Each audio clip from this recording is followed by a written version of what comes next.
This week, the Human Springs divers are working on twisters. So, a lot of the kids that you're going to be working with in the Human Springs programs may be just at the beginning of being able to learn this skill.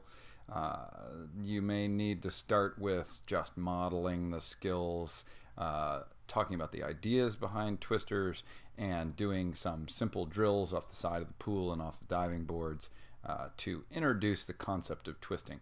For those divers who are already doing front dive tuck, front flip tuck, and front flip open pike, it's time to introduce a front flip full twist and start working on that. For divers who already have back dive tuck, back flip tuck, and back somersault straight, they can start to work on back flip half twist or back flip 1.5 twist. Let's start with front flip full twist. Now we already have a video in the collection here that you can look at, and that is personally my favorite way to teach somebody how to do a front flip full twist. Once they've got those prerequisite skills, the performance standards that we talked about, front dive, front flip tuck, front flip pike, front flip open pike, they can play the Hobie's twist or don't game, wherein the diver does a front flip open pike, has their arms in a T. The coach may or may not call the twist. The diver has already been taught how to make the movement into the twisting position, and so if they hear the coach's call, they move their arms in the predetermined pattern, and the result is, generally speaking, a front flip full twist. That's a terrific way to teach a beginner how to do a front flip full twist. Down the road, of course, you're going to want to work on emphasizing the straightness of the body as they come off of the board to pick up a more efficient twisting action, head up. Almost, it really is, as you become really proficient at front twisting, a straight somersault coming off the board, strong, straight somersault, and that allows for a really easy twisting action. But as a beginner, if your goal is simply to teach a front flip full twist, I personally haven't found an easier technique, an easier strategy than Hobie's twist or don't game. So check that video out. That's a great one, and of course all credit goes to Hobie Billingsley on that one for teaching us how to do that. Briefly, I want to talk about how the twist actually works. Understand that there's only 3 ways to twist, right, as a diver. You're either going to twist manifestly from the board. You're going to make an asymmetric motion while you're pushing off the board, and it's going to cause the dive to twist. Not an optimal technique. A popular technique, not an optimal technique. It's going to cause a lot of strangeness to happen. 2, you're going to twist using a tilt. So if your somersaulting axis is straight ahead like this, and you get your body to tilt slightly off that axis, now you're going to have somersaulting momentum transfer off of this forward axis onto your twisting axis, because you've got such a slender body on that axis that it's very low moment of inertia, and it will twist very easily, right? So if you do a somersault and you stick one arm out to the side, that action will cause an equal and opposite reaction of the somersaulting body tilting slightly off axis, and it will also allow somersaulting momentum to slide over onto the twisting axis, and you'll get, generally speaking, a half twist. This is part of how a lot of great twisters are performed, that slight tilting action. The third method is the one that we generally use on a front flip full twist, front double twist, and then 1.5 full twist, 1.5 double twist, and that is the cat twist. And for a long time, science, we did not understand how a cat performed the twist. And the cat twist is you hold a cat upside down 5 or 6 feet from the ground, you let them go, and they somehow manage to turn themselves around and get on their feet. Right now, you have to hold the cat up high enough so that they have time to make the half twist. Otherwise, you'll just have an angry cat.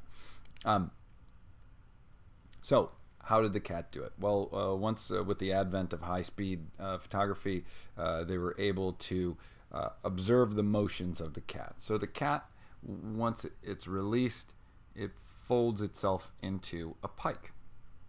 At that point, it pulls its upper body in, lowering the moment of inertia on this front half of its body. It leaves the legs, back legs extended, and it turns the upper body while leaving the lower body, the lower legs extended, using the lower legs that are extended out as a high moment of inertia, point of resistance, turns the upper body, extends the front legs down, pulls those back legs in, and then does the same motion.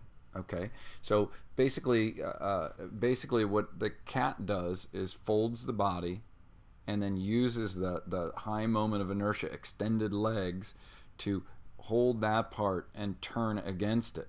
Okay, so as divers, we will start in a pike, and it might even just be a slight pike, and then we make an asymmetric motion. For example, the T-wrap technique is one technique that's used. J-wrap, where you drop one arm and pull it down. You'll drop your hand all the way down to your hips sometimes and then pull it up. Those asymmetric motions occur at the same time as this slight pike. The upper body then turns against that resisting force of the lower legs, builds up some energy, and then as the body straightens, it releases, and you move the momentum off of the somersaulting axis onto the twisting axis. Transfer momentum off the one axis onto the other, and you get twisting momentum. You actually get angular momentum, not just a slight turn in the body, but sustained twisting action. So this cat twist, once a diver is very proficient at it, once a diver can generate a strong straight somersault, has a proficient somersaulting axis, proficient somersaulting action, this piking and straightening, which actually is a piking, a turning of the upper body, asymmetric motion of the upper body, and then releasing into a twist, sustained twisting action, can be very subtle, very quick. It can actually appear that the diver is doing just a flat, straight somersault and then twisting while they're straight. This, of course, if you understand the physics behind twisting, it's not actually possible to create sustained twisting from an absolutely straight body. You can wiggle, but you can't get sustained twisting. But you can from a slight pike, turning the upper body, asymmetric motion of the arms, and then release combined with a strong somersault. Now, there's absolutely nothing wrong with telling a diver, do a straight somersault. Feel like you're completely straight when you twist. Obviously, when you straighten all the way out, once you have created that twisting action from the cat twist motion, you want to be absolutely straight. You want to move quickly into that very flat, very tight line, because that's going to be the most efficient way to sustain that twist and get multiple twists. High twisting arm, tight body line, and you get lots of twist action out of that. The straighter the body line is, the more efficiently it will twist, right? So that's we could talk for hours about how twisting works. It's very complicated. Just understand that what we want is to avoid the manifest twisting where they drop a shoulder and turn their head while their feet are still on the board, or make an asymmetric arm motion while their feet are still on the board. that leads to very cast somersaulting, where they're tilted off axis, extreme casts, which will end up being extremely difficult for them to dive the dive in. They end up to the side of the board, or they end up going in the water, tipped to one side, which is not what we're after.